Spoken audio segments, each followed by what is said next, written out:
Zoom must have had a reset this week because it literally asked me my like freaking life's history just to get it set up. Or maybe because I changed the credit card to it or something. I don't know. Because we're live. We are live. All right. Oh, just so you know, if I'm looking left, it's because I got two screens. So y'all are all on this screen. Humble brag. It's okay. Dude, they The gave less me we a see in free your face, TV. the better. They gave me a free TV, and it's like way bigger than my monitor. But Who gave you a free TV? my work? They're like, we don't need this TV. You want it? I'm like, baby, give it to me. I mean, it's not as good quality as my monitor. Well, but for a secondary screen, that'd be fine. Yeah, it's like I put YouTube crap on there and Free is have free. main stuff here. Free is free. Yeah. Are we ready? Yup. Yeah. Because we are live. Might as well not keep them waiting. Let me just hit record. Here we go. On this episode of the Culture Smash Cast. Looks like The Walking Dead will be coming to a standstill. Hey, all you cool cats and kittens, let's paso doble. And Paramount has Plus Envy. It's the Culture Smash Cast, episode 540 for September the 16th, 2020. I'm Stephen Lackey, editor of Culturesmash.tv. Nico? Nicholas Qualls, contributor to Culturesmash.tv. Tina? Tina Heinbach, contributor to Culturesmash.tv. Nathan? Nathan Savino, contributor to Culturesmash.tv. And Zach. Zach Martin. I play games and stuff.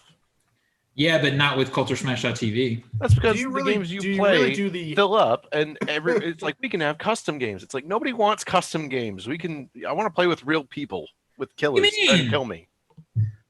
What do you... We are all real people, sir. Yeah, I'm I'm not. saying I'm a it's figment more of your fun. imagination. It's more fun to go against some rando killer than it is to be like, Steven's killer, better watch out. When has Steven ever been killer? Once. Example. Once. That's an okay. example. I okay. All right. I can't You're get no off longer to just invited. my friends being the killer. I have to have that adrenaline rush. You are rude. You're missing the point. You are missing the point. So you guys, because you don't know what the heck is happening, we have these Dead by Daylight games, and Zach is too good to join his friends. He has other friends he would prefer. I have two sets of gamer friends, and then it's like some days I game with y'all, and some days I game with them. He even gets the invite from us and says, okay, maybe later. And then he goes on and plays with others. No, that's not what happens at all. It's usually like I'm in the middle of playing with them, then I get an invite from y'all, and I'm like, Nah, well, that's not how it happens at all. No. That's I not didn't play it all last night. KJ You was shady. hogging the computer, and I was like, Well, I'm you- not playing on Switch. Didn't you also say that, there was Another game you were playing? alcoholic beverages happening? There were alcoholic beverages playing, and I had to. Are you make sure they're not people happening were- now with how you pronounce alcoholic? Yeah. Coke Zero. I made mine a little strong. Vodka? What's the Yeah. zero? Intellect. Ether. That's a funny way to say rum. No, I wish. All right. So we actually have a lot of stories today. So let's Get started. get and move on here. All right. Tina's opening. Tina's Yep. excited. Oh, Chris she's Evans. excited. Yeah. Chris Evans is taking his role as Captain America very seriously. Over the weekend, the actor accidentally posted a screen recording of his camera roll from his phone, which can best be described as not safe for work, to his Instagram story. Chris, of course, quickly deleted the footage, but it was too late. The picture immediately went viral, with multiple celebrities commenting on the leak. His Marvel co-star Mark Ruffalo downplayed the incident, tweeting at Chris Evans, "Bro, while Trump is in office, there's nothing you could possibly do to embarrass yourself. See? Silver lining." Following that viral moment, the Avengers star maintained his silence on social media, but now he's breaking his silence for a good cause. The 39-year-old tweeted, "Now that I have your attention, shrug emoji, vote November 3rd. Guess that's one way to make lemons out of lemonade. His Knives Out co-star Jamie Lee Curtis replied, "My boy, proud of him, got my attention." Jamie wasn't alone in her response. Hundreds of others commented on his tweet with memes, compliments, and the occasional marriage proposal. So what's really funny about this story is I think I might have been talking with Nathan and Zach at the same time, and I got asked at least twice, has Tina seen this? So Tina, what is your opinion of this situation? I will admit, my brother actually sent me a screenshot of the image. Yeah. The image in question. Yeah. Which after a day or so, my conscience got the better of me. I deleted it. It's one of those things. He suffers from anxiety. He's very self-conscious. I listen to you. And it's one of those things. He did not mean to do it. It was a complete accident. So out of respect for him, I deleted it. So he has nothing to be self-conscious about. Yeah. And I actually kind of got in an argument with someone at work who was like, well, if he didn't want it to be seen, he shouldn't have taken the picture. And I'm like, okay, first off, can we talk about rape culture for a second? Just because somebody takes a picture that they don't intend anybody to see doesn't mean that they shouldn't have taken it or that they deserve to have it accidentally released or whatnot. So that I have seen that argument come up a lot too from other groups talking about it. But I doubt he listens. But in case he does, it happens. I still respect you. You're a great guy, and yeah. So. I think what is particularly great about the whole situation was his response to it. Yeah. Because he didn't freak out over what it was or get mad at people for talking about it or whatever. Because he played it off with a joke and refocused on something else that matters to him, this thing will go away in like no time. Yeah. Yeah. I think that tweet was brilliant. I gotta give props. It was a combination of that plus the pick in question was in a collage of pics, and to be honest with you, it's not like it was well lit. Like it was when I saw it, I was like, very where is artistically it? done. Yeah, it's kind of a teasing sort of picture. It's not, like a big old close up or anything. It's just like there. So, and it was in the collage to where the first time I saw it, I was like, I don't see. Oh, yeah, there. you have to hunt That's for it it? in the image sack. I haven't actually seen it. More people were focused on the other memes that were in the camera roll too. Man, Photoshops were rampant around that time. Oh my gosh. There's issues with some of the things that I've heard are in there, and I don't know what to actually believe because people just started playing with it. So I don't know, but he handled it really well. Oh, and he handled it like a champ. So your reaction to him was the same reaction I had to why am I drawing a blank on her name all of a sudden? From Hunger Games. Oh, Jennifer Lawrence. Jennifer Lawrence. When her pictures came out, everybody saw them. And she's obviously a very pretty woman, but the way that happened was way more unfair than even what happened to Chris Evans. Yeah, Chris Evans. So I felt like that too, and I saw people that reacted the same as you and were like, no, I couldn't even really liking her, couldn't keep those or whatever. Now, Zach, I know he still has them on his external hard drive for sure. That's because he's a creeper. My external hard drive is like, he's just missing it right now.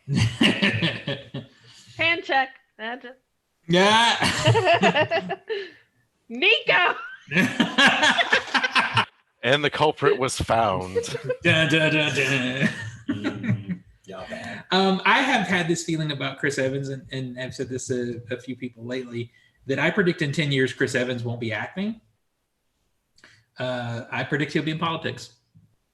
I really, really think that. He has a really interesting website already that is... Oh, yeah, the ACP? Yeah.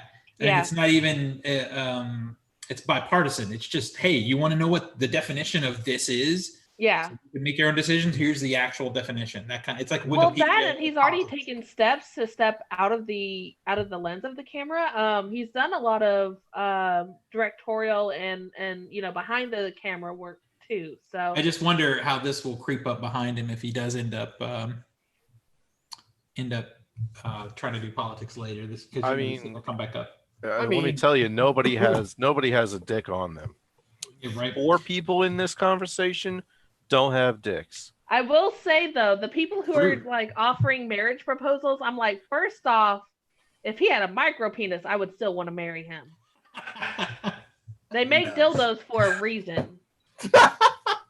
True enough. It's the dildo extension one where you I wonder what the market. I wonder what the market's going to be now because it's not a good photo, but there's enough of an outline that some very entrepreneurial company there's definitely going to be Chris Evans dildos out. Yeah, I'd say give it like 6 months. Maybe. I can't believe there already isn't, and maybe there is a Chris Evans or a America's Ass one out there already. Just shocked about that. Anyway, it's an entertaining story, but I was really proud of how it was handled. It was really cool. Yeah, I think it's a good example for how to handle what should just be a humorous mistake. It's silly. Yeah, it's not great. Nobody wants that to happen to them, but he took it and it's like, all right, this is all silly. Let me funnel your attention to something that matters. Exactly. And I have to say, considering how many dick stories we've had over the past couple of years where it was a forced picture, where it was sexual harassment or sexual assault, I'm so glad to see an honest mistake one. Yeah. I mean, an honest mistake dick every once in a while is a good balancer to the rest of the world. Right, Nathan? All right, let's talk. Whoopsie dicks. A whoopsie dick. That's a meme. Whoopsie dick. Yeah, that's a meme. That is a meme. That would be a good packaging for a dildo. Whoops. All right, let's move on to the box office for the weekend. Yes. So number 10 over the weekend was Cutthroat City. It made $41,000. That one's made $695,000 so far. Number 9 is Peninsula, still in the top 10, made another $52,000. It's made $943,000 so far, inching up on the $1 million. Number 8 is The Personal History of David Copperfield. That one made $194,000 over the weekend, 1.4 it is made. And number 7 is the SpongeBob movie, Sponge on the Run. That one is a split, the page split there. 225, almost 226,000. That one made. It's made 3.9 million so far. Number 6 is Words on Bathroom Walls. It made 229,000, almost 230. 1.9 million. That one is made. You had a chance to see this movie, sir. Yeah, but I made a better choice. We made a better choice. Better choice was made. Number 5 was Bill and Ted Face the Music. It made $292,000. Overall, 2.7. Number 4, new this week, The Broken Hearts Gallery made 1.1 million, and that is what it has made so far. Number 3, Unhinged, 1.5 million. That one made. It's made almost 14 so far.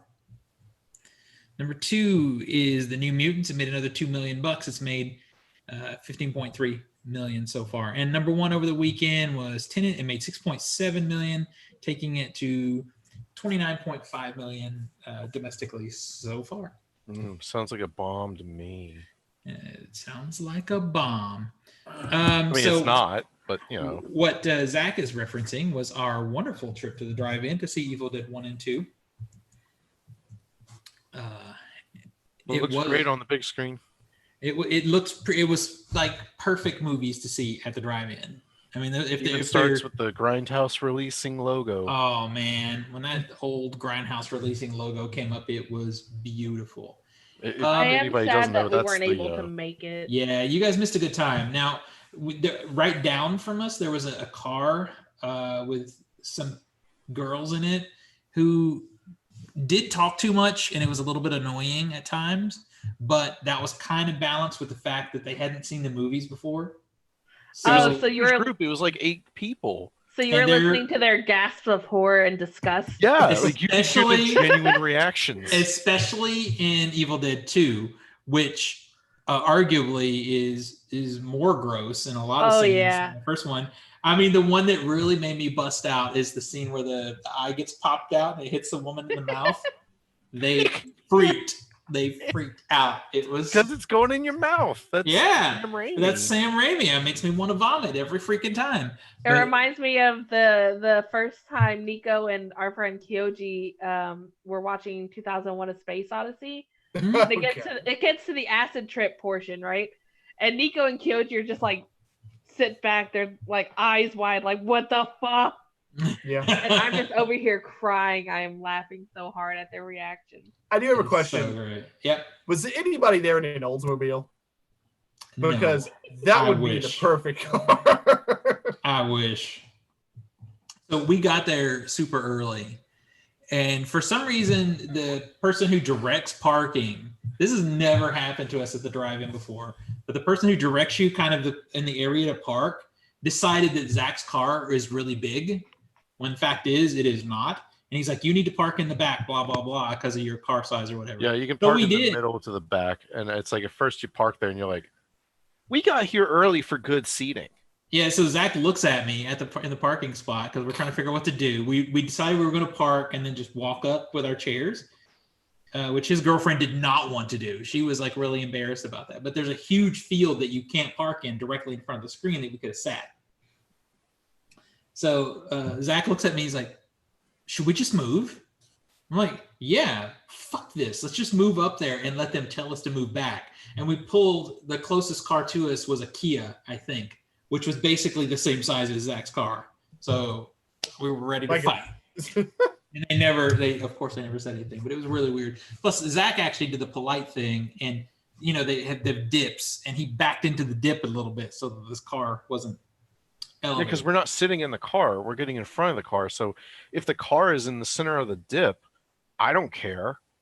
As long as the person behind me can see over me, there you go. So there were a lot of entertaining things about that night. Those girls down the way that hadn't seen it, they were really entertaining.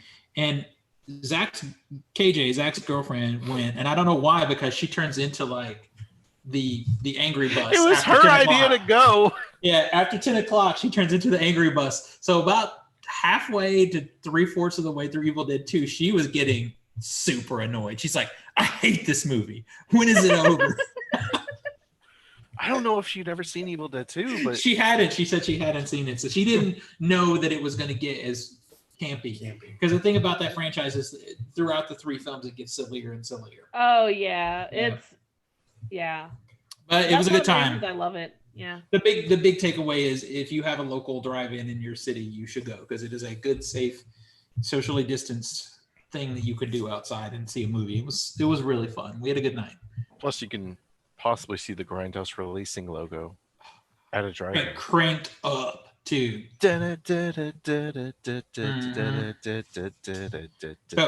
anybody else doing anything interesting? We took care of a sick puppy. Yeah, you guys had an unfortunate time. Diarrhea in pets is a really bad thing. We got medicine and that helped her out a lot. So that was and we found out she's an overachiever. The vet asked if he could keep one of her stool samples, because he was like, I have never seen that many parasites in one. Oh my god. Oh, that's right. You told us that in a text. I was like, holy crap. Yeah, I'm like, that's my girl. They haven't seen Zach's poop. Just saying. Like, have you seen my poop? No, Zach is No. the parasite. That's true. That's true. Hang on. You guys keep talking. Okay. So on the You video blew it. front. Yeah? Oh, okay, you're gone. I'm back. I mean, you're back. Yeah. I just made my cocktail a little bit strong. We did actually watch a movie this week. Oh yeah? What did you guys watch? We watched Mulan. Okay, so we do have a Mulan story that's not necessarily related to the actual plot of the movie, but we can table that one till we get to that story if you want. All right.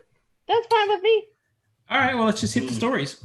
All right. Yes. So, wait, wait, do we wanna- Tina had actually shared. Did everybody yeah. watch this trailer for the Freaky trailer? Yes. Yeah. Yes. All right. So, what's everybody thinking about this? Zach. Go, Zach.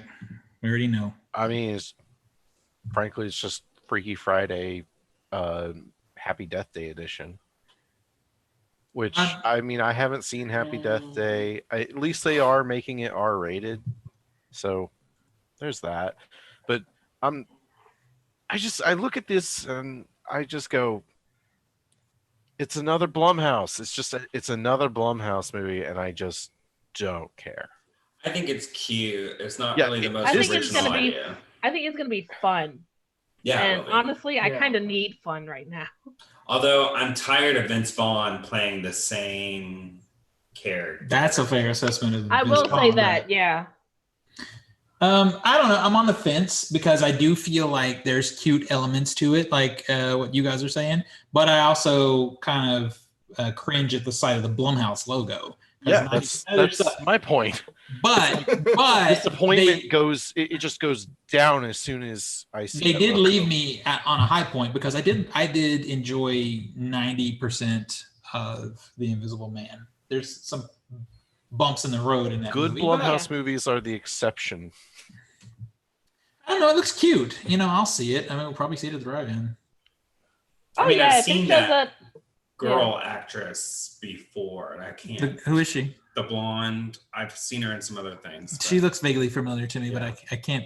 We probably should have looked this up on IMDb or something. Her name Catherine is Newton. Catherine Newton. Excuse me, ma'am. I was talking.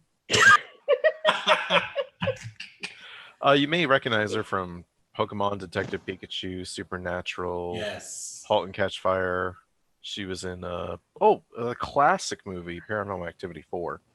So I Three probably billboards outside Missouri. that's probably where I saw her, was even if it was a small part in that, because it just vaguely looks familiar to me. Yeah. Which Three Billboards is a great movie. So don't even talk about that movie, Zach.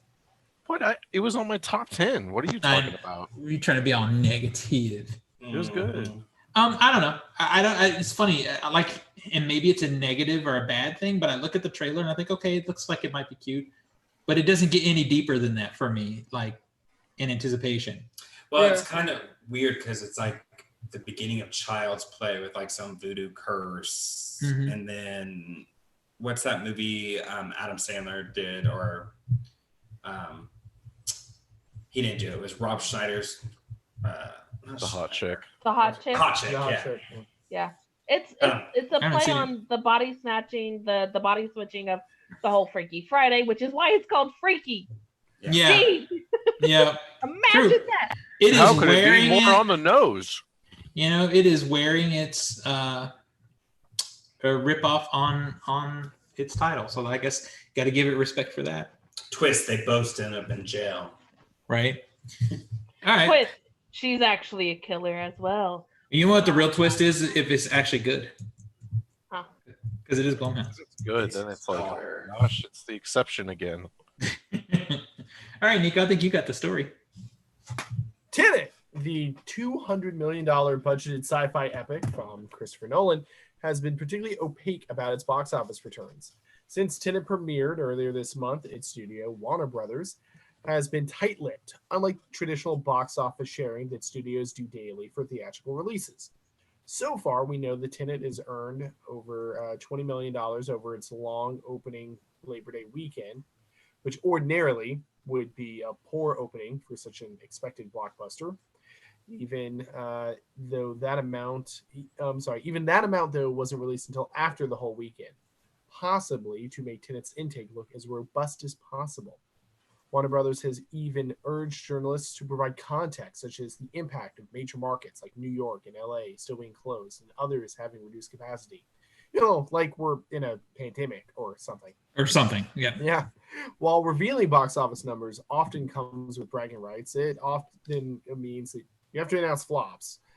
Perhaps being a hush-hush about these numbers in a way similar to streaming services may unfortunately lead to other studios doing a similar trend. However, even rival Hollywood executives and other studios have privately complained about the lack of transparency. At this point in the game, a win for Warner Brothers would be a win for the whole theatrical market. One interesting factor that kind of leads into the delay of number releases, some cinema owners, not necessarily the big chains, but smaller ones, and particularly drive-in locations, don't report daily and weekend earnings until after the weekend is over. And drive-ins have, as we discussed earlier, been particularly influential in the current life of cinema. What was interesting was when Tenet was first released, they're like, no drive-ins, has to be in a theater. And then after that first weekend, they're like, drive-ins get it now. Yes. Well, I feel like they just wanted the first, first reveal of it to be in theaters for people who are super hardcore Nolan fans. Now they're like, okay, let's spread this baby out. I find this story interesting though, because you could look at it a lot of different ways as far as why they don't want to reveal the numbers. One, because the numbers are low, but I feel like that isn't necessarily all of it, because we all know the numbers are going to be low.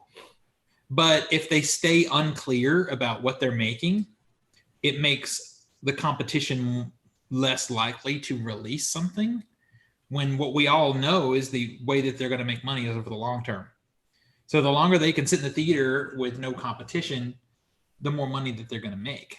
I think this is, like, to piggyback off what you were saying, I think this is a lot of optics. When people say, here, oh, it made $10 million this weekend, the first indication is, oh, it's a flop. Mm-hmm. And it's truly not a flop. It has no there's 3 movies in the theater right now, but they're limited to 20% capacity. Not everybody's going. So let's just say, for instance, we took these numbers and suddenly we're at 100% capacity. That's an $80 million, because it was 20 million. It's like an $80 to $100 million opening, right? Which is a typical Nolan opening. Yeah. And that's not even counting the fact that this is in markets where theaters are open. Again, New York and LA are closed right now. Exactly. I mean, I've seen some videos. The 2 biggest markets. I've seen some videos where people were traveling 700 miles to see it in an IMAX theater, like, for real. So I almost wish they would have pushed this opening back. I agree. This should have been pushed. It really should have. I got into a conversation with a friend of mine that was kind of complaining about not pushing it, about basically saying that Nolan and theater owners are being irresponsible for releasing such a big draw movie to get people to go to theaters. And because mostly he was basing it off of Nolan saying it has to go to theaters, it cannot go to streaming, it's got to open in theaters. But I mean, the way I always interpreted our argument is Nolan doesn't care when it's released, it just has to go out in theaters. Mm-hmm. It's Warner Brothers that wanted it out now. And I agree, it really should have been pushed. I think it wouldn't matter to Nolan as long as it opens the theaters. That's the important thing. And I think movie theater chains were really pushing to have movies come out too. Chains and the studios both needed to make money, so they wanted blockbusters in there. So I think it's those 2 factors that really pushed it. And I mean, it is hard I would not want to be in the position of a theater, of the theater chain, of having to try to push to open my business to make money so that I could pay my employees and make a living, because it's not a great time to do that right now. Mm-hmm. So and they're outside of just the money. I mean, because we know, for example, that Regal had money to ride the year out, but there is, to be clear, there's that sort of optics thing on the other side that, like you're talking about in optics, they want people to keep thinking about theaters. Mm-hmm. And if there ever was in the last 5 or 6 or 7 or 8 years a love letter to cinema, like real cinema, it's this movie, it's Tenet. So I think that there's a piece of that. It's like, because some of these theaters are operating at a loss just to show it. I mean, that's certainly the impression I felt when I went, which was there's nobody in this lobby except for you and me and 2 other people. Mm-hmm. And there's all these employees just standing around. I kind of felt I mean, you said all these employees. I didn't see maybe 4 employees. Yeah. 5 total. Yeah. Usually you probably I mean, have with the 15, manager, but it was 20 just more. like, damn, there is no one here. Awesome. We got the whole theater to Well, ourselves. yeah. And that's one thing too. Talking to my friends that aren't in this group, who whatever, they're like, they've been seeing my Facebook post of, oh, you've gone to 2 or 3 movies. How can you do that? Like, I can't even feel comfortable going anywhere. So Because you do your homework and you plan ahead. That's the only way you can do it. You go in the middle of the day when no one's there. Exactly. Literally. And Yeah. the thing is I have gone to the theater pre-COVID on days like that when no one was there. I mean, it's not that hard to believe for it to happen. It's just, are they making more money at night or something? Because I don't remember, but the opening numbers that we had, the per screen dollar amount was pretty high, considering the limitations. So that was also a holiday weekend. yeah. Yeah. So I wish in a way I do wish that it had been pushed. It should have. It should have. And that's somebody coming from, I really liked the movie and I had a great time seeing it. Should have been pushed. I mean, because you could put like New Mutants and Unhinged and some more movies that weren't going to make like Tenet would into the theaters. Those movies, I don't think, and none of those movies brought in $20 million so far. But they're 30 not million though. going to. But I'm saying you could have pushed that. You still could have had new material coming in. Yeah. And people would want to do something new. Could go to a movie theater. Ultimately, I feel like what really should have happened is they should have just stayed closed. And this B grade stuff that you're talking about, New Mutants and Unhinged, even though I want to see it. I mean, those are B to C level films anyway. They probably could have just streamed those or VOD'd them or whatever. Because, I mean, outside of COVID, no one was going to go see those movies anyway much. No. I mean, because look at these numbers. Those aren't bad for COVID. What numbers? From the box office. For which movie? New Mutants. That's terrible money. That's if you terrible money. If you compare it to any of the other X-Men movies, it's terrible money. But it's not bad for this COVID going. It's only 15 million. Well, okay, yeah. For COVID, it is. Yeah, it but is, 15 million and what? Tenet's at 29. That's yeah, not but too far off. it's been in the theater longer than Tenet. 1 week. Yeah. Before Tenet. Yeah. It was the film to come back to. Yeah, it was also it's a known franchise. Yeah, but I think too with New Mutants, Nolan is a brand. We've been sitting on absolutely a brand. But it's like you guys said though with New Mutants, and this was the push I think for New Mutants too was everybody's been waiting for that movie to come to the theater. Like it's become a meme now for so long. People just had to see it, including me. I saw it. Well, I saw it. You spent money on that. Yeah, but I didn't spend money. I used Regal card. Yeah. But yeah, this whole like, I mean, the point of the story was the whole like, why are they being cagey with their numbers?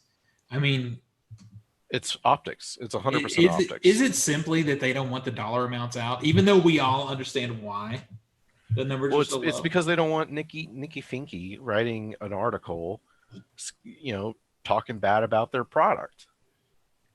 And who's going to stop them from releasing the numbers? Nobody. They can do what they don't have to report numbers. I mean, they even have already pushed their own movie. I think Nathan, you had shared a story with us on a group talking about Wonder Woman getting pushed. Mm-hmm. Warner Brothers pushed Wonder Woman. It got pushed Christmas. Yeah, and I think it'll get pushed again. I mean, honestly, going up against Dune. Dune's going to get pushed. Dune's going to get pushed. I don't understand why Dune is a Christmas movie anyway. It should be a summer movie. Yeah, or at least that March. Because everyone's going to be cold, and they're going to want to see a desert to make them feel warm again. I don't know. Maybe you're right. We'll see. All right. They're going for the Star Wars. Because Star Wars has always been. Yeah, you could be right. It's been Christmas, so it's like, we got to get that Christmas money, which is Star Wars. You know what else is going for Star Wars? What's that? The Mandalorian season 2. Nice. That's not going for nice Star transition. Wars. That is Star Wars. So did everybody watch the Mandalorian trailer? Season 2.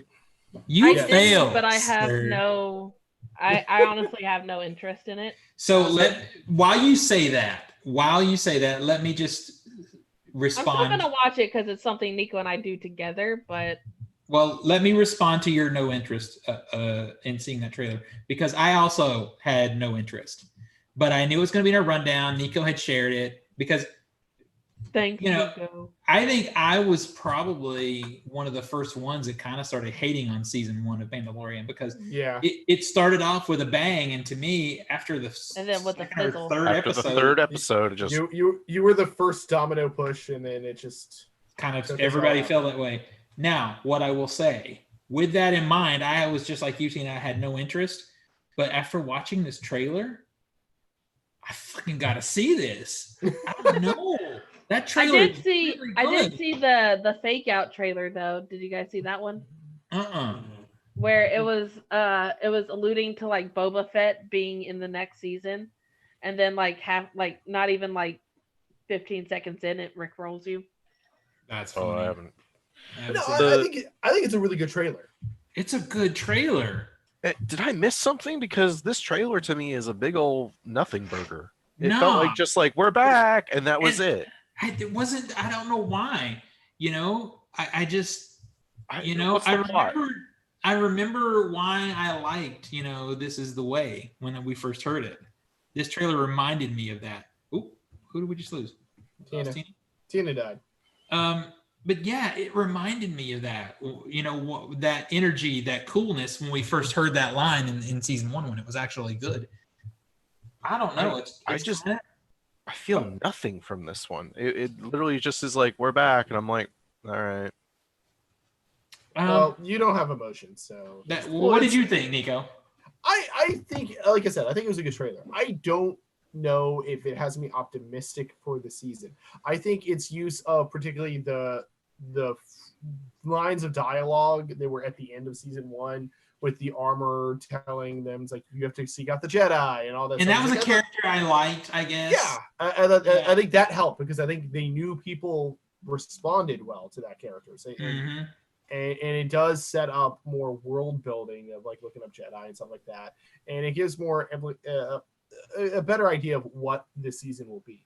The problem is if the season ends up being more episodic bad guy of the week that doesn't really tie into anything, like the first season unfortunately suffered in, then it's going to fall flat. So I think it's a good trailer. I think they put it together well. I do not know if the show is ready to commit to it.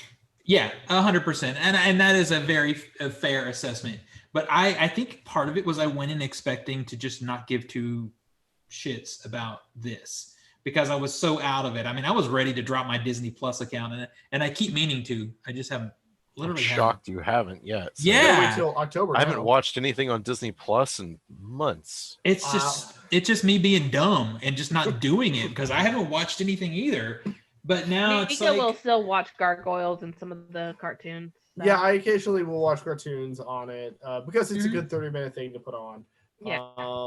Although the last thing that we watched on it was something we had to borrow somebody else's account for.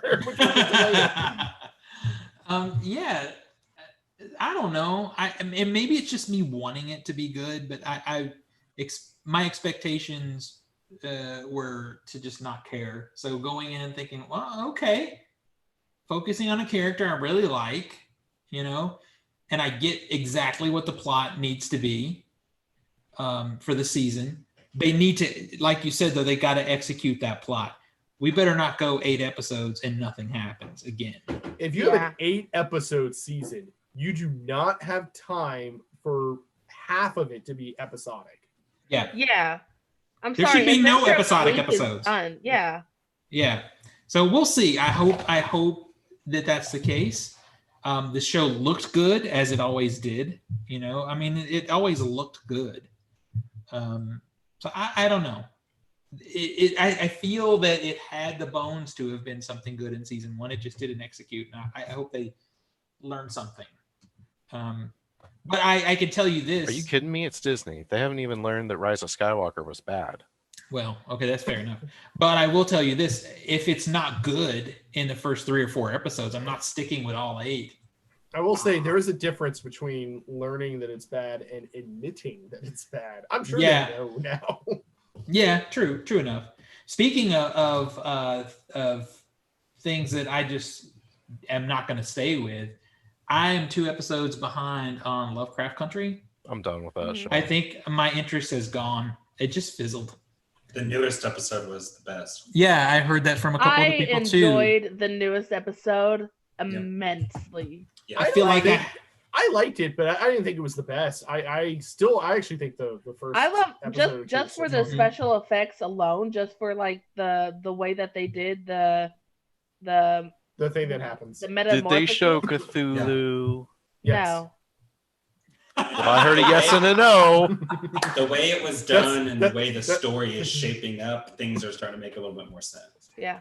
Well, that's a good thing. Yeah, it's definitely the plot is progressing. Like the Yes. weird thing about the show structure is that like 1 and 2 are definitely connected, and then 3 feels almost out of nowhere until like the very end of that, and then it keeps going on a path that seems to stay connected.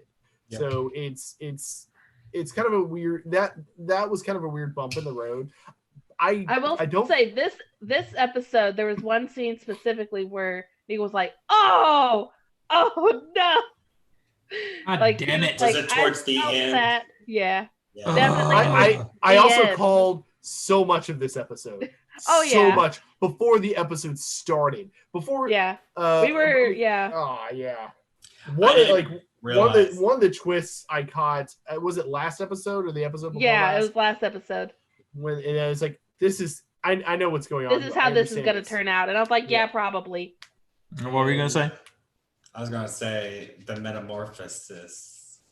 Oh, That was Wow. well done. I think the That was metamorphosis stuff, that's the reason this visually. is by far my Visually, it's very favorite well done. episode. Yeah. Yeah. well, and then that has been a weird conflict for me. Not as much for me as it has been for Zach, but it has been a conflict. Is when you look at something that's so visually well dressed and done, and then sloppily edited at times. It's bizarre. I guess I got to go back and look at it. I think part of what happened is I got distracted by Raised by Wolves, which I think is way better. Yeah, it's way better. And we still need to try that one. Yeah. I just grabbed onto it. I will say, I think also one of the reasons this episode was my favorite was because it wasn't actually focused on Tick and Letty and them. It was actually more like Ruby. And I love Ruby as a character. Like that first episode just really got me into her as a character. So, because she reminds me of me and my sister. The women in this series are carrying the show. Yes. Oh, I agree with that. Oh, Yes, 100%. absolutely. Yeah. And I'm looking forward to next episode because next episode it goes into Tick's war backstory, Mhm. but with That sounds like so not in my wheelhouse of caring. but No. the preview looks really good because it's not Tick, it's like the mysterious person that The he's Korean calling. woman that Yeah, it's Okay. her. I mean, maybe you guys are talking me into at least giving it a shot. I was wondering how they were going to tie that back in because we haven't heard anything since like that first episode from that girl. Yeah. Yeah. Interesting. I mean, Steven, what do you have to say about Raised by Wolves? Where are you at in that show? I don't want to say too much because I need people to watch it other than me and you. Okay, well, where are you in the episode? So, 3. because I'm on episode 5. Oh, you passed me. Yeah. Yeah, I got through episode 3. And now, didn't I tell you that between episode 1 and episode 2, it's like, oh shit, this is like, it goes a different. Boy, it takes a turn. A turn I was not expecting it to I was go. trying And not I'm to like, say it, whoa. Yeah, you guys, it is a roller coaster, emotional roller coaster ride, and it has some themes. It has some stuff to say. Yeah, And- it's on our list. We just haven't made time to actually sit down and watch it. I'll Well- start that after I finish Away on Netflix. Which That looks like garbage. Yeah, but doesn't KJ like it? KJ saw a trailer. Oh, I thought KJ she was likes- watching it. KJ likes garbage, hence her relationship with Zach. It's Oh, boom, boom, boom. it's not garbage. It's That trailer looked like garbage. Well, We'll you see. need to check I'll it take a out. look. It's I mean, Whereas- sometimes a bad trailer can ruin it. but, Whereas man, I've it just been looks- rewatching Buffy. So and Zach would say, speaking of garbage. I mean, I'm not a fan of Buffy I know. because But- Joss Whedon writes every character like the same. You're wrong, but that's okay. It's not the first time. All right, who's got the story? I do. Tina. So Yes. AMC's zombie apocalypse drama, The Walking Dead, will officially wrap after season 11, which will run through late 2022 and consist of 24 episodes. The network announced this on Wednesday. Earlier this summer, The Walking Dead received an extended season 10 order of 6 episodes to air early next year, bringing the total remaining episode count to 30. But this won't be the end of The Walking Dead. A spin-off led by Daryl Dixon, played by Norman Reedus, and Carol Pelletier, played by Melissa McBride, has been greenlit and will launch in 2023 to be run by current Walking Dead showrunner Angela Kang. Additionally, AMC is developing a potential anthology series, Tales of the Walking Dead, with Scott M. Gimple, Chief Content Officer of the Walking Dead universe.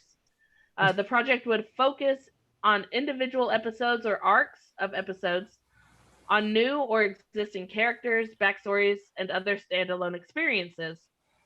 AMC says that it is also developing additional projects with Gimple set within the universe. I look forward to digging in with our brilliant writers, producers, directors, cast, and crew to bring this epic final chapter of Robert Kirkman's story to life for our fans over the next 2 years, Kang said. McBride and Reedus also shared their sentiments on continuing their Walking Dead journey with the new Daryl Carol spinoff, saying they were both excited and thankful. The Walking Dead debuted on Halloween in 2010 as the #1 cable series launch of all time, which was later surpassed by the prequel Fear the Walking Dead, Better Call Saul, and Into the Badlands, which is the most watched series in cable history. The Walking Dead spawned 2 spin-offs, Fear the Walking Dead and the upcoming The Walking Dead World Beyond, and will also welcome back Andrew Lincoln as Rick Grimes in a standalone film. The Walking Dead season 10 finale, which was postponed from its original April air date due to the pandemic, will air Sunday, October 4th at 9 p.m. Eastern Pacific on AMC before running its extended 6 episodes in early 2021. So, quick show of hands: who here is still watching Walking Dead? Nope. Oh! Wow. Well, Because listen, no one should be surprised because I watched all 10 seasons of Smallville. So once I'm committed, That's true. You have I'm a committed. capacity for handling pain that well. can't believe Yes. you Now were here's able to suffer through that trash. I put this in, and it's the problem with it is it's not always trash. If it was always trash, it would be easier to take. But once in a while, there'll be a really good episode, and then they'll follow it with a couple of mediocre ones, a bad one, and then we'll get another good one. It's a consistency thing that has plagued the show since season 2, since the second half of season 2. So, But I guess quick question: when did everybody drop it? I was season 3. Yeah, I stopped at the tail end of season 3. Yes. I don't stopped remember when Glenn died. season. I stopped before then. It was after they left the prison. That's about when I left. It's just after they left the prison. Okay, so season 3. So here's where I think the problem is with this article and with this show. It used to be, and what the big draw was, that you had all these characters and you never knew who was going to die, when, where, blah, blah, blah. Then it started getting into, oh, well, this person's announced they're leaving, or blah, blah, blah. So that character is going to die, or most likely they're going to die. Now they're announcing there's going to be a spinoff with Norman Reedus and then the woman that Melissa. Which means McBride. they're It's because safe. Norman Reedus has plot armor so thick, you can Yeah. see it. Which means they're going to survive, which makes the lack of draw yeah, of watching. what they did essentially by making that announcement is destroying any drama that could be built up in the last 30. Yeah. I mean, they better not focus on doing any damage to either of those characters, because no one's going to buy it because it's not true. The other thing drama's is gone. Is it? The show's basically the Norman Reedus, the Daryl and Carol It's show. It's basically No. the Daryl Dixon show. No, it's not. They Doesn't brought in, much- and what I think, and why this really makes me laugh is because they brought in a lot of other actors and characters to replace the ones that have either the characters have been killed or the actors have left. They brought in a lot of other characters. So they make this announcement, and I just sort of giggle to myself because basically to me what they're saying is all the other characters in The Walking Dead currently, outside of the ones that are getting spinoffs, are shit. No one likes them and no one cares. Yeah. Because instead of, if they're that popular, then they would continue on the show that they have. But instead, they're breaking off all these small pieces that are good and getting rid of all the crap. Which may be a benefit. It may be a benefit because honestly, Carol and Daryl, even though it is true, Daryl's plot armor is ridiculous strong. They are the most engaging characters on the show now, and then Andrew Lincoln had this weird death disappearance thing, but actually the article is out of date because what they did finally say is he's getting 3 feature films. Well, that was the announcement originally. It's like he's written off the show and he's gonna get like 3 standalone films.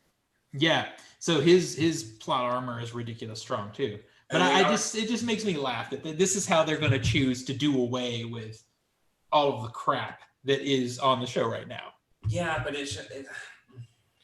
I think it's just going to ruin any spinoff anyways, because it's like, okay, there's going to be lack of excitement. I think we've seen all we can see from Daryl. Carol's arc and storyline, it has evolved a lot since season 1. Like she's gone through so many transitions where I feel like Daryl kind of has played the same.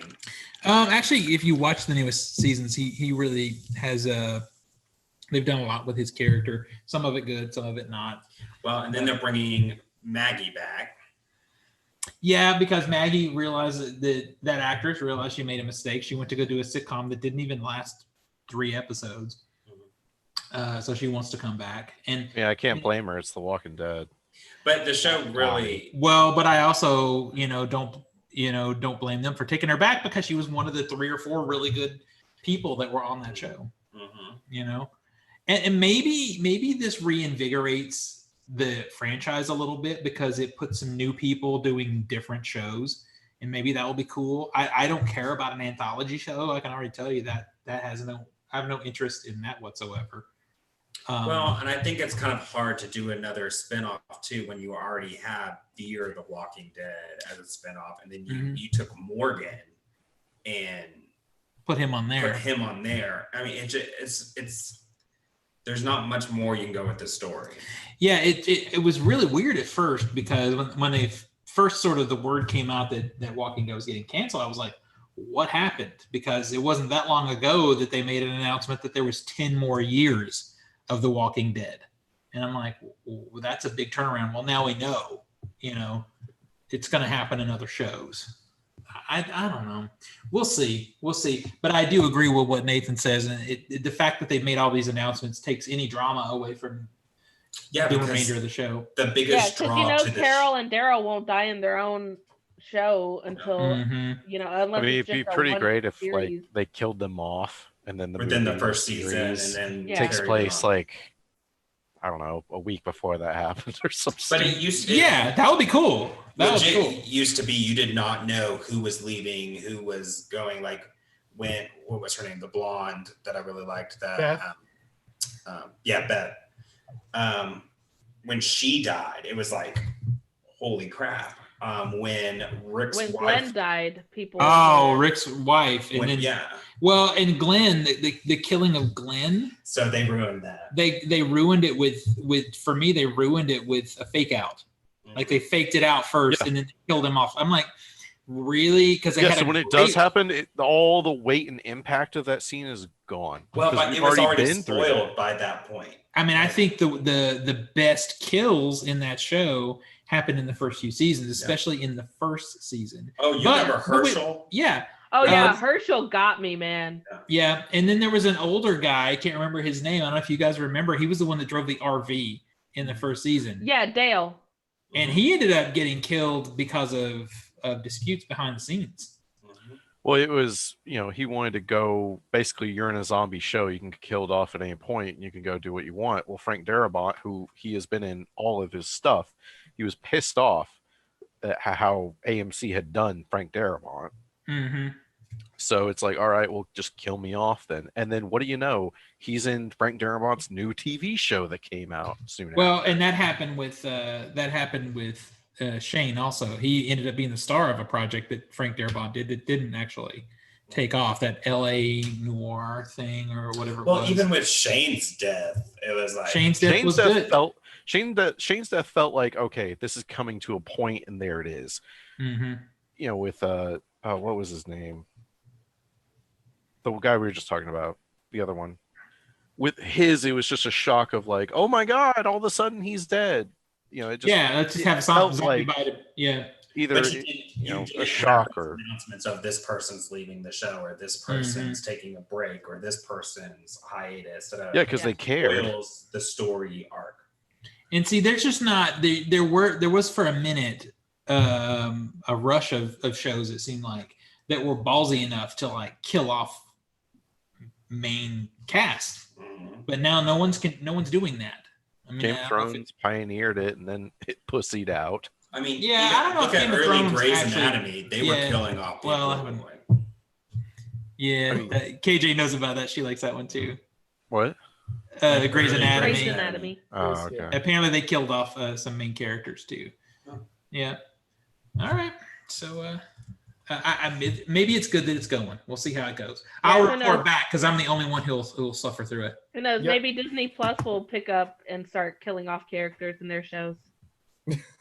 Segue. Yeah. Kill the Nico. I know. I got it. I was waiting for Zach to finish his sentence.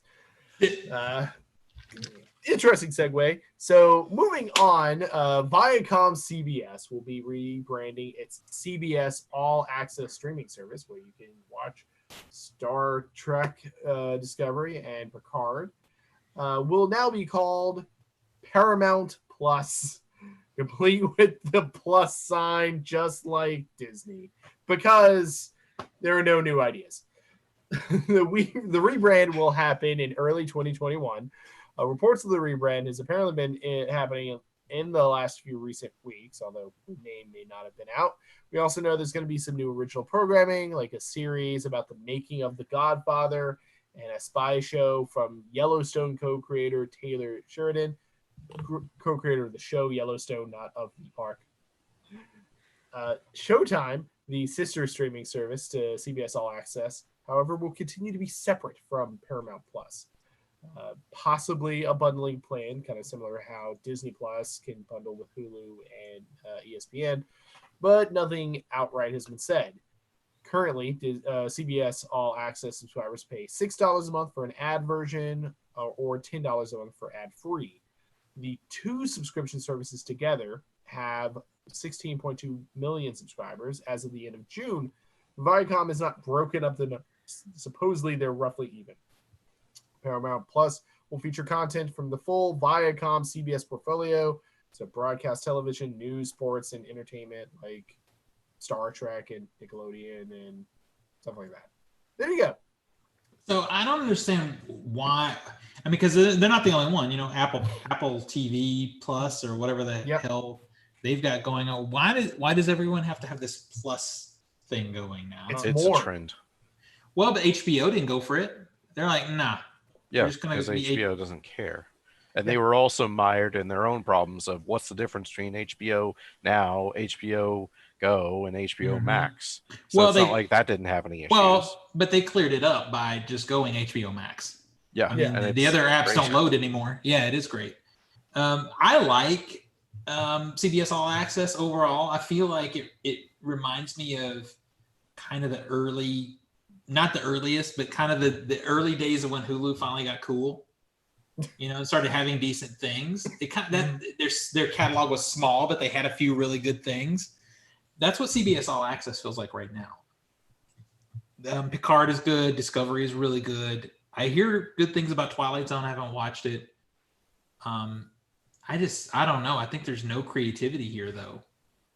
And they're just like riffing on what Disney and Apple are doing. I mean, you can be creative.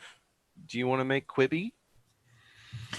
Well, Quibi has a talk show about sex now. I saw that. I saw a commercial for that. I mean, you can be Quibi if you want.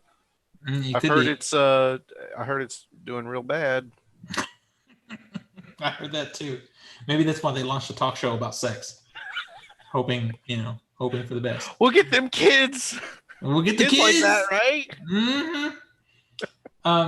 So am I the only one who has a CBS All Access? You guys I'm probably gonna have to borrow it from you when the stand comes out. Yeah, that's the big thing. Oh. Or we'll just watch it here. Yeah, that too. Hey, I'm all up for a stand party. Yeah, I mean they're releasing it weekly. Is that right? I don't remember. Was it weekly or are they going to put it all that's what I thought it was going to be. Yeah, I thought it was weekly. It's a mini series sort of thing. Well, then it'll have to be like a regular, like a viewing event or something. Yeah. So watch it. All right. Cool. Kind of cool. Except there's a couple things on Paramount that I want to see. I hear that Yellowstone is actually good. Kiara, who follows I've heard us, Yellowstone's good, but yeah, again, she swears by it. I'm not gonna shell out even more money for one series, Well, the reality is I don't have CBS All Access. Someone in the house has it. I'm not gonna sign up for another service, but someone else has it. We're all mooching off everybody. That's the way it works, baby. Hashtag loophole. You right. I'll swap you. I got the HBO Max happening. You got the All Access. Okay. I think you're getting the better end of the deal. But I got Shudder. You want to trade? I got that Funimation. Anybody want that anime? We need to have an auction. We need to have a Google sheet where we have everybody's login to right, and we just get in there. We just get. Tina, you're in charge of that. Yeah, Tina, that's your specialty. You walked into that, Tina. I did. I really should have had your help doing the spreadsheet I have for our 12 Hours of Terror night. Because I messed it up a couple times before it actually worked. My macros finally worked. It took a minute. All right, so Nathan, you got a story for us? Yes, Carol Baskin's highly anticipated debut on Dancing with the Stars may not have been exactly what she expected.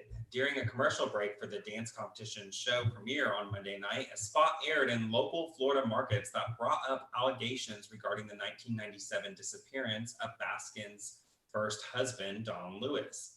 The story of his disappearance was featured in Netflix's Tiger King, alleging Baskin killed Lewis, a claim she has denied. We all know she did it.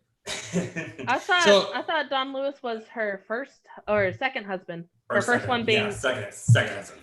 It is funny that if you happen to, audio listeners, if you happen to pop onto the YouTube channel, when the story started, a big cat's ass popped up on Zach's. I tried to cover and yeah. So I watched the ad. You sent me the ad, right? Yeah, I sent it. Yeah. God, it's ballsy. I mean, they said it. You have any information about Carol Baskin and how she $100,000 reward? Mm-hmm. Yeah. And it definitely aired before she was supposed to dance. And I'm sorry, that's the kind of petty I aspire to be. Right.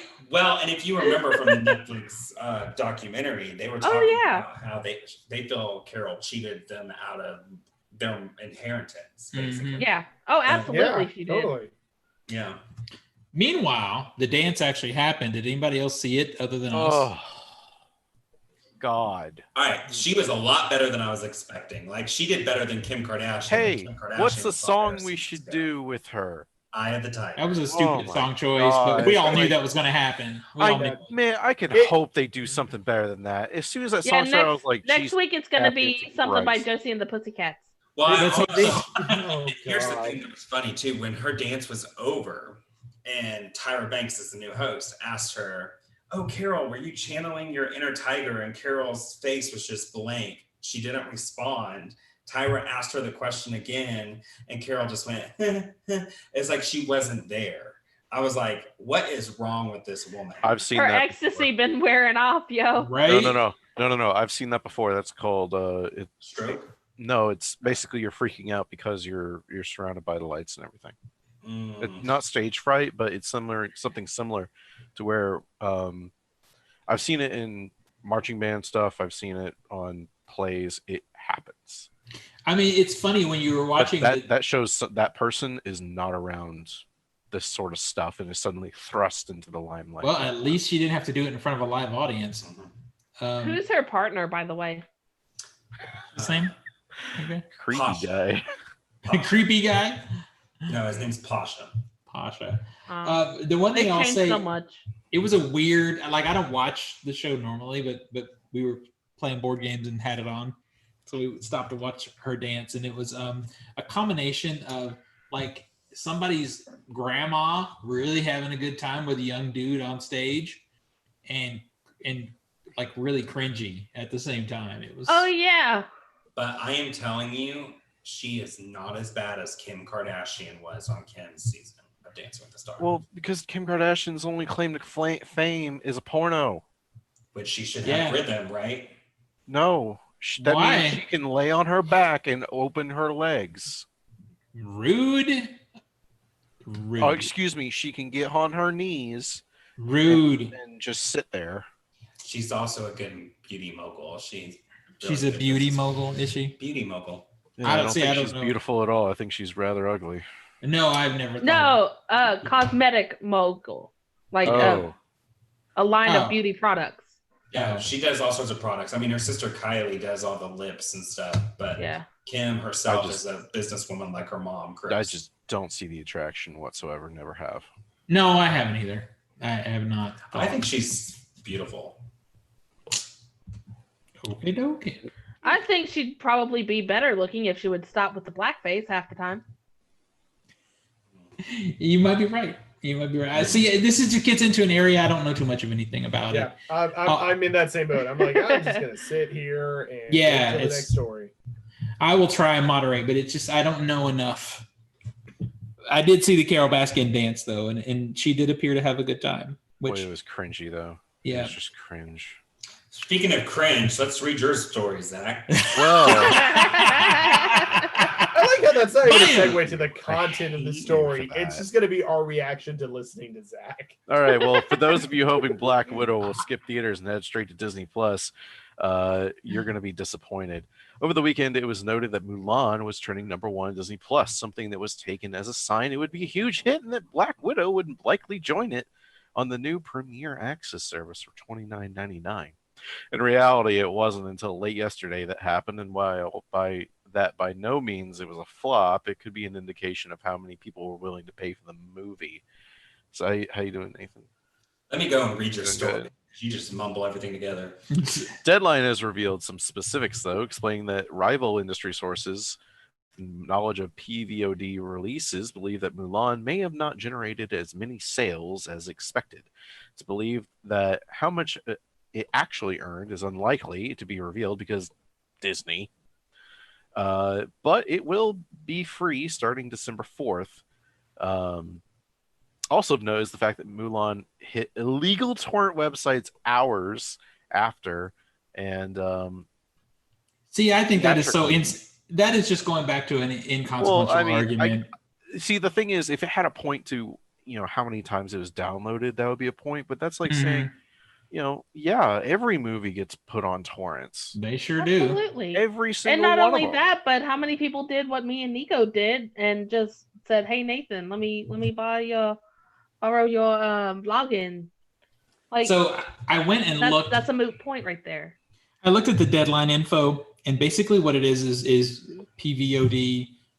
Like these companies analyze data traffic and kind of gauge, like really rough estimates on what spending is based off traffic, how many people are going and getting this particular movie, whatever it is, and it's substantially lower, at least at this point, than was anticipated. Now, the other side of that too is they also said that the dollar amounts, what it actually made, will be revealed, but not till Disney has to do an earnings call. Yeah. When they do their earnings call with stock. Like the end of the quarter, though. Huh? Isn't that at the end of the quarter? It is the end of the quarter. It won't is be till at the end of the year. quarter. Yeah, it'll be the So end we of the year. won't find out until like October if they're on a standard quarter. Yeah. So I mean, it could be December. You know, Yeah. depending on how late they go waiting to do their call or whatever. Yeah. But yeah, so we will eventually hear.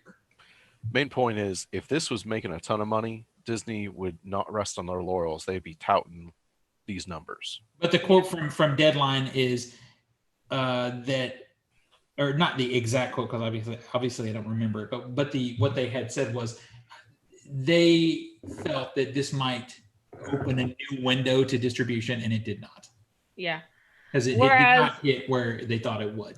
On the flip side, it released in a handful of countries, and it earned like what, almost 6 million. Yeah, how'd it do in China? It didn't do. Yeah, how'd it do in China? It's target demographic audience. I think Zach is right in that I think the price point was too high, but also it's not good. It's not good. No. I told Nico at the end of that movie, if I had paid $30 for that, I would have been pissed. So like this is. I'm sorry, Nathan. I really did try I've watched to like it 4 times now. He's watching it so many times. I've watched it 4 times now, and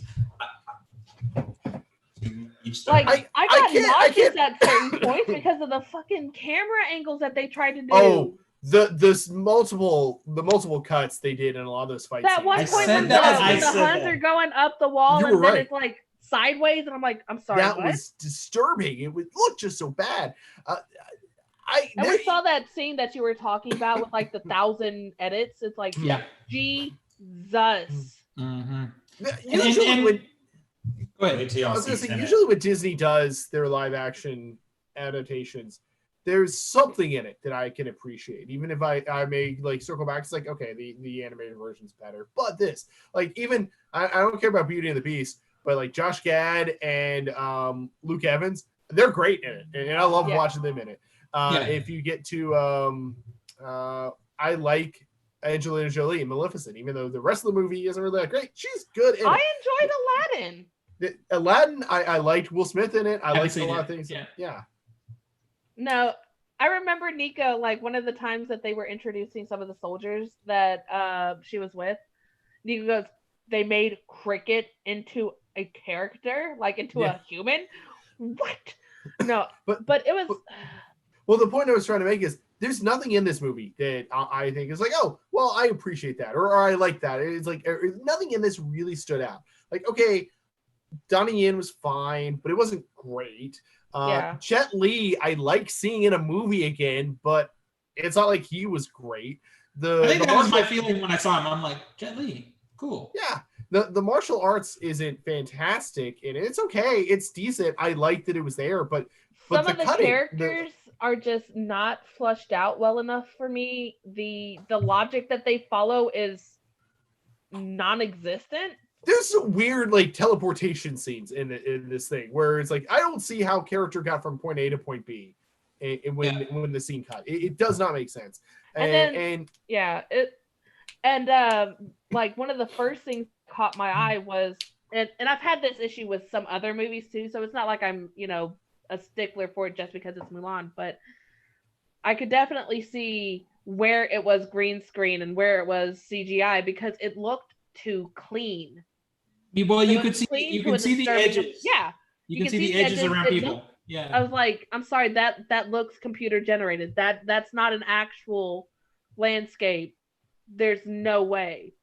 And it was just like the witch. She had so much potential to be an amazing character, both good or bad. I kind of like that actress, but she fell flat. Like her whole ending just didn't make sense to how her character was being set up the entire first half of the movie. So I've seen a lot of posts about how spoilers, because everybody who's gonna on the show has seen it, where the lead up to her taking the arrow, turning into a bird and getting hit by the arrow or whatever. I've seen so many people question about, well, why didn't she just turn into the swarm of birds again? Yeah. Yeah. Or the whatever those were. Why did she have to be the bird? You know, Again, the logic is lacking. Yeah. Ultimately, I would recommend. Well, I don't think. Go ahead. I would still, if you want to watch Mulan, and you want to see a live action version, if you can track it down, there's a 2009 Chinese made version, and it's got the epic martial arts war kind of thing that this one was kind of hoping to be, without the extra chi magic-y stuff that really seems ill-fitting. Or just watch the cartoon, because the cartoon's still good. That's really all I've got. So I didn't share it because I wasn't trying to trigger my friend here. But Zach actually shared with me a video done by somebody at The Verge, an Asian, I guess a Chinese American guy who he did. Was it The Verge? I thought it was just some YouTuber guy. Well, it was a Verge link, and maybe Okay. it was a YouTuber link, but the link you sent me came from The Verge. Okay. And I didn't realize where exactly the story comes from. It comes from a poem that, after listening to him, now obviously he got real pissed at the movie. He felt like it trampled on a lot of things in his heritage, but it made me want to hear the poem. I still want to hear the poem. I want somebody like with a beautiful voice to actually read this poem to me, because it sounds like I want a version where Mulan actually becomes the concubine that she originally was in the story. Well, and the thing that I didn't realize, that's the Disney one. Disney's going to do that totally. Is she was a warrior for many years. 10 years. Oh yeah. It wasn't one battle. She was an absolute legend, man. Yeah, and I you get know the impression. It is legend, so we don't know how much of it is actually true. But according to the original text of their like the poem that was written, is that she fought for all those years. She sounds like a complete badass. So it did make me curious to go and learn a little bit more about the actual person. So I guess that's pretty cool. Also, Yeah, but that wasn't because of the movie. way That was because a heavy-handed. different YouTuber told you more about it. Yeah. Now my thing is, and this thing at last I looked was still around 7 out of 10, right in that area on Rotten Tomatoes. So a lot of people like it, and for whatever reason they do. But I do. You sure about that number, sir? No, I'm not. That was the last time I looked. You're looking at audience score? No, I was looking at critical score. Oh, critical 75. Yeah. Okay. Yeah, So it's about Audience right. is 51. Ooh. Okay. All right. So, So that's. I will also say this, not to say I've watched Lord of the Rings too much, because that's not a thing, but Yeah, it is. this was shot in New Zealand, and you know it. I had to scream at him to shut up, because there's the scene with the giant battle and whatnot. Yeah, all the horses riding, and I was yeah. just like, He was I was like- he was humming making the Howard Rohan Shore jokes. score. It was the Riders So of Rohan.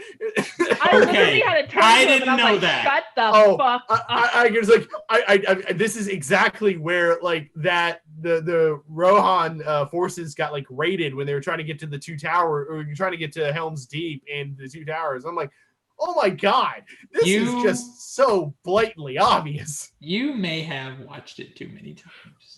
That's not true. At first, I was like, no. At first, I'm like, that can't be true. Then I look up Wikipedia. It's like it was shot in New Zealand and China. It's like, It was, Well- from my understanding, no. because there's a lot of obviously there's a lot of criticism about portions of where they shot in China, because of it's apparently a portion in China where there's been some Muslim internment camps. From my oh my understanding, god! You go to the I'm not sure if I got it all entirely correct. No. But No, you go to the Wikipedia page. It says controversies, and there's like 4 different topics, 4 different Well, controversies. I mean, the big controversy that everybody talks about is the lead actress and her support of. the Hong Kong police. That's the The first Hong Kong one. police, Yeah. Yeah, But- that's the big but- one. But from my understanding, that was mostly just pickup shots for scenery. The majority of the shooting of the actual actors doing stuff was in New Zealand. Yeah. Okay.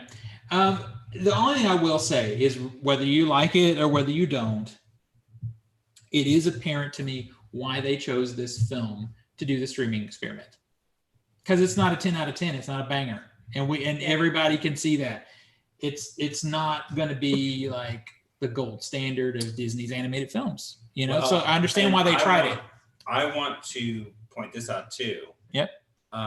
Black Widow was they never said they were going to release it to No, No, they wasn't didn't. discussed. that is fully speculation. They said Yeah. Mulan was just this one-off, and they had no plans for any other their big movies to go to Disney Plus. I think the only reason people say that speculate. Well, I think the point.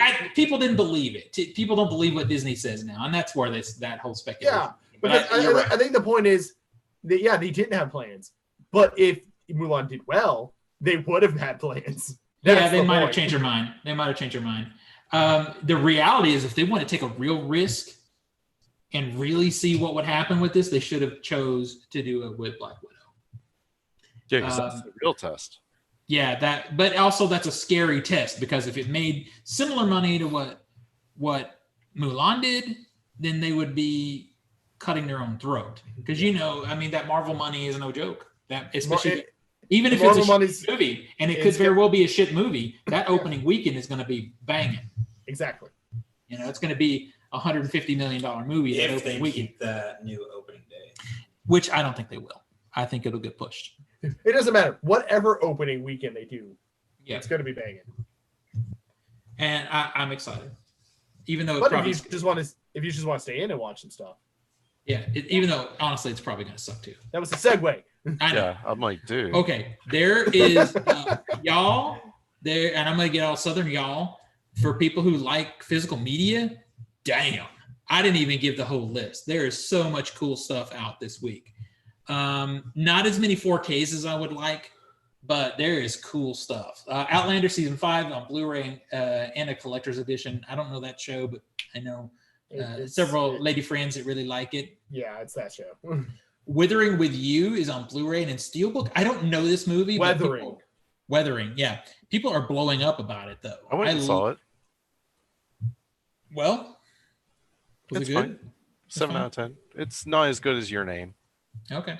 So here's an interesting one, two interesting ones. Shivers and Little Monsters. Little Monsters is a movie from the 90s, like a kind of a kid's monster movie. Yeah. Shivers is a mid-70s David Cronenberg film. Both of them are Vestron releases, which are sort of a prestige label from Lionsgate, I think. But anyway, these movies usually come out at like $20-25. These are $13 and they're in Walmart, which is pretty awesome. Speaking of Cronenberg, what? there was another Cronenberg title release What? that got controversy. You want to talk about that one right now? In the middle of the list? Okay, we can. well, we can finish the list and then we can get into Okay, thank you. Roman Holiday is out on Blu-ray. Never been on Blu-ray before. The Sons of Katie Elder, also never been on Blu-ray before. That's a new one. That is, I only know this movie because my dad loved this movie when I was a kid. It's a John Wayne and Dean Martin comedy. Vampire in Brooklyn, I'll be picking this one up. This is Eddie Murphy, Wes Craven comedy, starring Eddie Murphy. It's really good. Private Parts, that's the Howard Stern movie. It's new to Blu-ray. I didn't know that. Killing Eve season 3, very much recommended by me if you haven't seen that show. It's real cool. Timeline, The Phantom. I don't know which Phantom this is. There was the Alec Baldwin and the Billy Zane, two movies called The Phantom. I'm not sure which one this is. Becky, that's the movie Zach and I saw. This is the Billy Zane one. It's the Billy Zane one. They're both suck. It doesn't really matter which one it is. Becky is the what was the guy's name that was in this movie? Kevin James. Kevin James. It has some good scenes, but I think it's just not. It's meh. Uncommon Valor. What? One good scene? Yeah, one or two good scenes. And everybody's talking about stuff. Why is nobody talking about the fact that Cowboy Bebop, the complete series, was coming out in a steelbook? That is cool. Because it's been released like 5 times already. Steven don't have it. 6 years ago, it was released. Well, then Steven needs to get it. Steven gonna get it. They came out with an edition that looks like a vinyl set. That is pretty cool. Zach, you might know this. Is there anything special about this steelbook release versus like the current Blu-ray release? That's a good question. This one comes in a steelbook, and I think it's the Blu-rays only, so it does not include. Yeah, it's the Blu-rays only. Does not include the DVDs like the previous edition. Don't need them. Don't want them.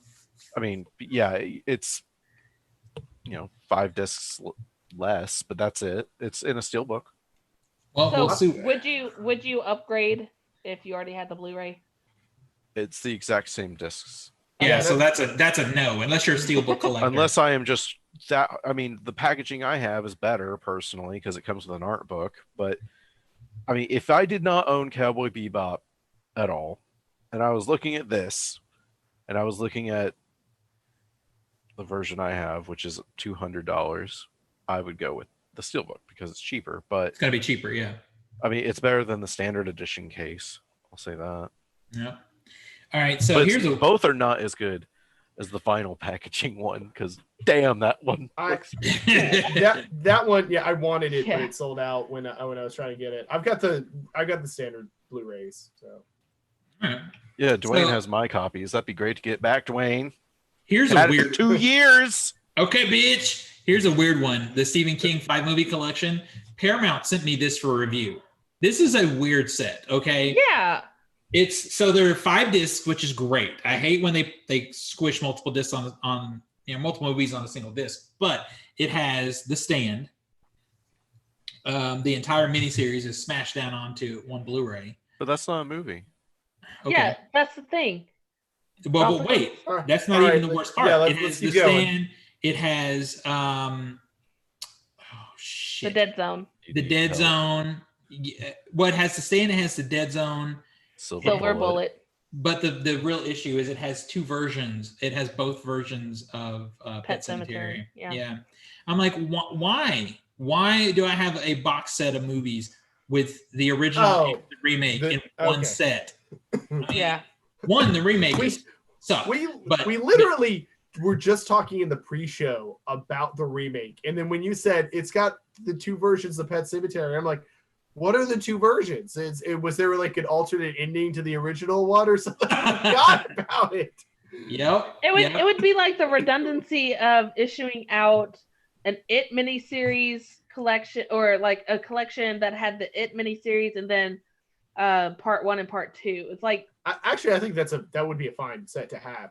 I think that would be neat. Well, because it's 2 quality things. Yes. And one's a miniseries, and one's feature films. It would be like having a 2-box set of like the 1998 Mulan animated feature and then the 2020 live action. Yeah, I mean, but I'm like, why are you doing this to me? Now the retail is $27, which is not bad for 5 movies. And it's I would pay that for the original Pet Sematary and The Stand, like together. So I'm not gonna say that's a deal breaker for me.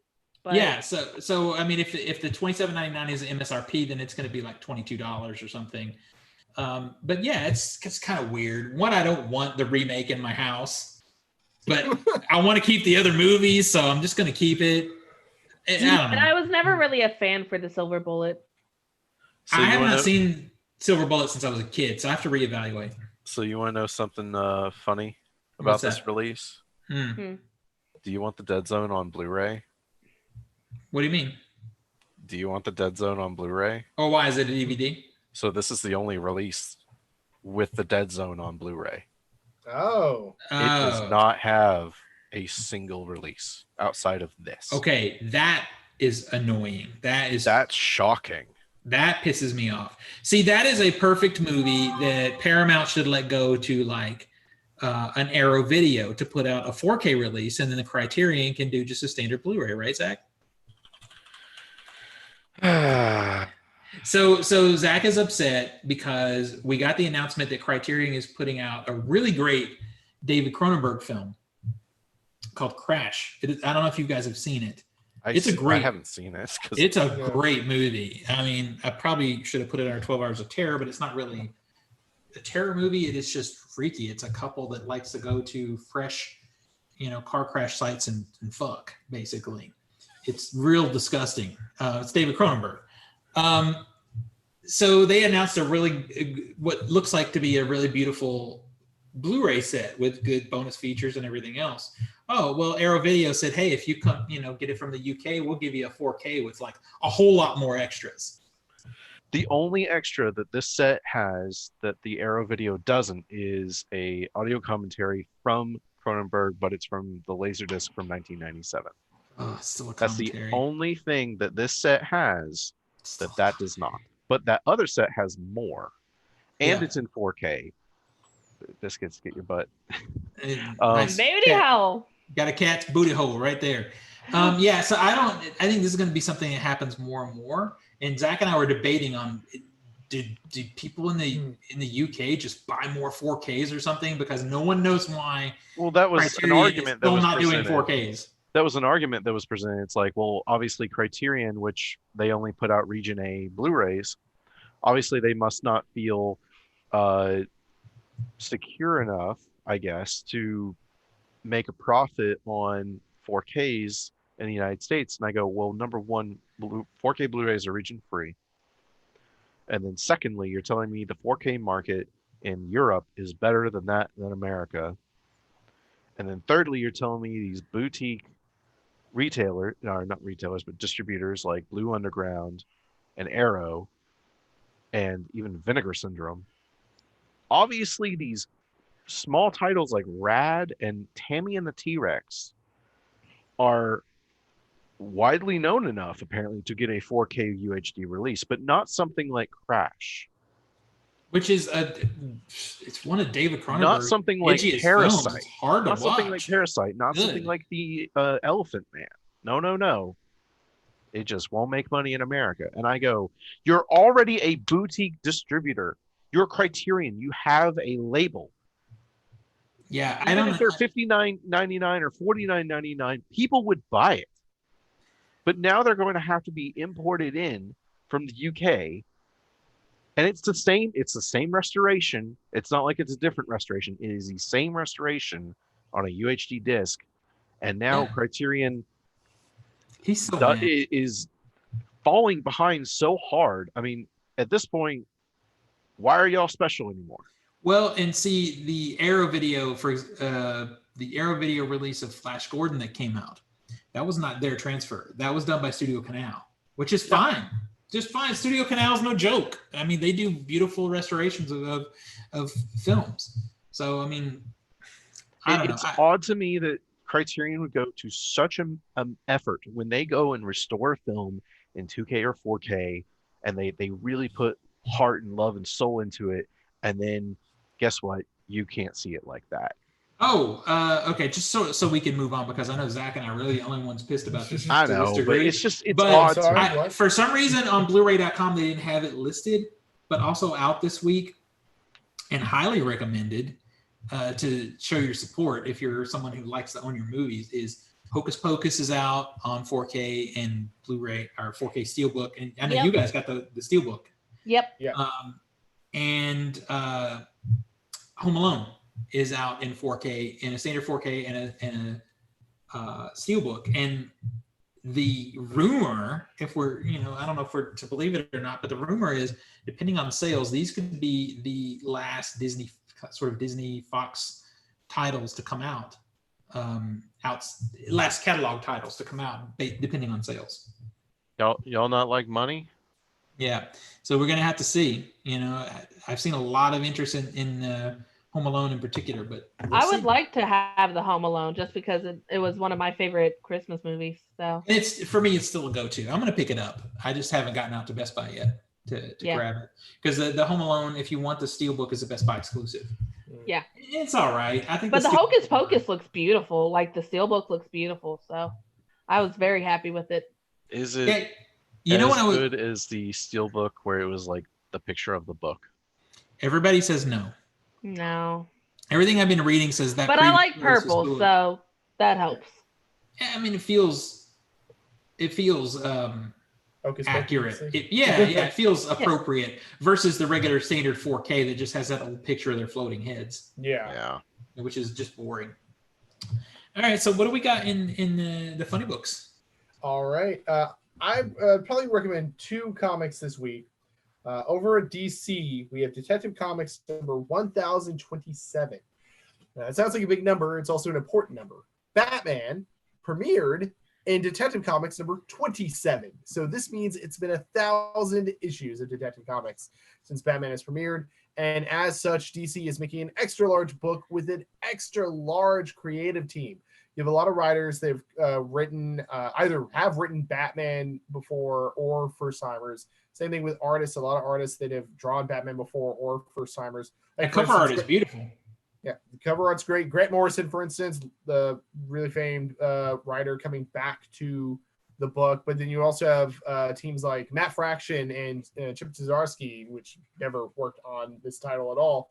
So Oh my God. it's going to be a really big anthology series that has a lot of neat stuff in it.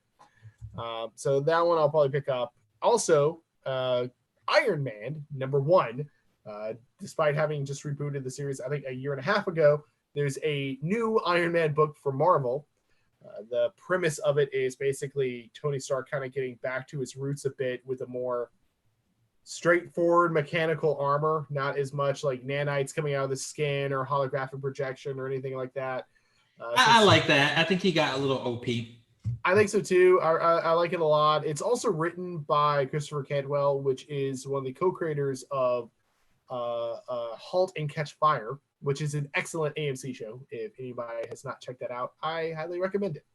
Okay, I haven't watched it yet, but Dwayne used to push that one on me too a lot, so I need to get around to it. Yeah, it's really fascinating because it's that early. While it's not in Silicon Valley, it's that early like Silicon Valley feel tech culture, like in the 80s, making the PC and then moving on to like software and then eventually the internet, and then these people just working on that. And it's a really fascinating show. And so I'm really wanting to check it out just based on that. Cool. I'm down. So what is your, like, you think your pick of the week? What is that going to be? I'm most looking forward to Iron Man, just because like the Detective Comics 2027, it's a celebration issue. So you're gonna have this anthology of a lot of different short stories put together to celebrate. It's not like it's, as far as I can tell, not really moving much forward. Batman's already in the middle of a big story arc in the Batman book. For anyone not as familiar with comics, over at DC, Batman and Detective Comics are two different comics. They just like how there's like Amazing Spider-Man and Spectacular Spider-Man and stuff like that. Same thing, Superman has both the titular Superman book, but also Action Comics. So over in the Batman book, Batman's dealing with the Joker War and a big thing over there. So this is not going to be a big kickoff for a new event thing. Yeah. I'm into the Iron Man thing because I remember Iron Man when I was a kid, you know, the armor could be melted and stuff like that. There was ways to deal with him. So this could be cool, like bringing him back down to a more reasonable level of sort of not being overpowered. So I'm into that. If you want to see Nico's thoughts on Nico's favorite picks for the week, they are up over at Culturesmash.tv. All right. I guess we should bring this baby to an end. I've got surviving to do. Nico, where do we find you on the internet? You can find me on Twitter and Instagram under Nico Scream, NIKOSCREAM. Tina? Tina, you're muted. She muted. She's singing. Looks like she's No, singing. I muted so that you guys won't hear me cough. Oh, okay. Blew it. No. You can find me Instagram and Twitter under Cheddar Popper, CHEDRPOPPR, and make sure to check out the Pupperino at the.shadow.pupper on Instagram. Nice. Nathan? Find me on Instagram, Nate_R_70. Yeah, find me on Dead by Daylight, Nate70471. Or on Disney Plus, watch Mulan. Yeah, that too. Zach? You can find me on Instagram. I'm Master of the Magic 71. You can find me on Steam as well as Discord. I am a dangerous mute lunatic. Playing the usual Warzone, playing the usual Dead by Daylight, and with himself. Playing with other people because you're not cool. I tested out Among Us with a bunch of friends. That one's really fun. So find me at All Things Culturesmash, mostly Facebook. I know that's not the ultimate, but that's usually where it is. And Off the Shelf Movie Night on YouTube and I have a feature article. I'm subbing in for a writer on a website. I'm hoping I can let everybody know about next week, but I'm kind of writing a big feature thing. But also Dead by Daylight. What I don't remember my name. Just look up C Smash. I think that's what I play under. You play as Culturesmash.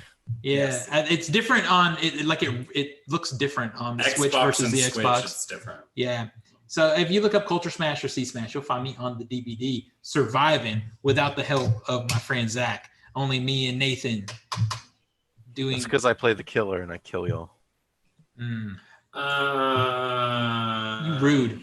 We'll see everybody next week. Third grade. Bye, You're everybody. too, And you're they too treated good me at like a being the criminal. killer, Zach. We have to Come on, disable all the perks. No, it's because you know the perks too well. That's because I read them. I stopped the I recording. read their. Go ahead.